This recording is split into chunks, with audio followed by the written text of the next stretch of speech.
Broasted chicken എന്റെ ബോഡിയിൽ എത്രത്തോളം ഗ്ലൂക്കോസ് സ്പൈക്ക് ഉണ്ടാക്കും നോക്കാം. കഴിഞ്ഞ വീഡിയോയിൽ ഞാൻ ബ്രോസ്റ്റഡ് ചിക്കന് സോഫ്റ്റ് ഡ്രിങ്ക് കുടിച്ചിട്ട് അതിന് ഗ്ലൂക്കോസ് സ്പൈക്ക് എത്ര ഉണ്ടായി എന്നുള്ളത് ഞാൻ നിങ്ങൾക്ക് കാണിച്ചു തന്നിട്ടുണ്ടായിരുന്നു. ഈ വീഡിയോയിൽ ഞാൻ ബ്രോസ്റ്റഡ് ചിക്കൻ മാത്രം കഴിച്ചതിന് ശേഷം എത്ര ഗ്ലൂക്കോസ് സ്പൈക്ക് എന്റെ ബോഡിയിൽ ഉണ്ടാക്കുമെന്ന് നിങ്ങൾക്ക് കാണിച്ചു തരാം. ഇന്ന് ഞാൻ കഴിക്കാൻ പോകുന്ന 4 പീസ് ബ്രോസ്റ്റഡ് ചിക്കൻ ആണ്. അത് ഏതാണ്ട് 432 ഗ്രാം വരുന്നുണ്ട്. അപ്പോൾ ഈ 4 പീസ് ചിക്കൻ കഴിച്ചതിന് ശേഷം എന്റെ ബോഡിയിൽ എത്ര ഗ്ലൂക്കോസ് സ്പൈക്ക് ഉണ്ടാക്കി എന്നുള്ളത് ഈ CGM സെൻസർ വഴി നിങ്ങൾക്ക് ഞാൻ കാണിച്ചു തരാം. ഇതാണ് പഴയ റീഡിംഗ്. അത് 87 നിന്ന് 170ലേക്ക് പീക്ക് ചെയ്ത് പോയിട്ടുണ്ടായിരുന്നു. ഇന്ന് ഞാൻ ബ്രോസ്റ്റഡ് ചിക്കൻ കഴിക്കുന്നത് മുന്നേ എന്റെ ബ്ലഡ് ഷുഗർ എന്ന് പറഞ്ഞ 95 ആയിരുന്നു. അത് സ്പൈക്ക് ചെയ്ത് 144 വരെ പോയിട്ടുണ്ട്.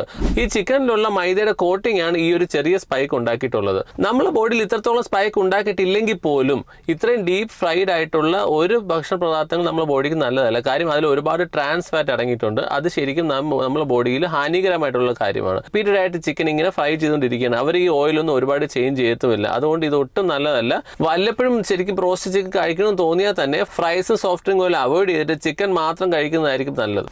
അടുത്തേത് ഫുഡ് ഞാൻ ട്രൈ ചെയ്യണമെന്നുള്ളത് താഴെ കമന്റ് ചെയ്യുക.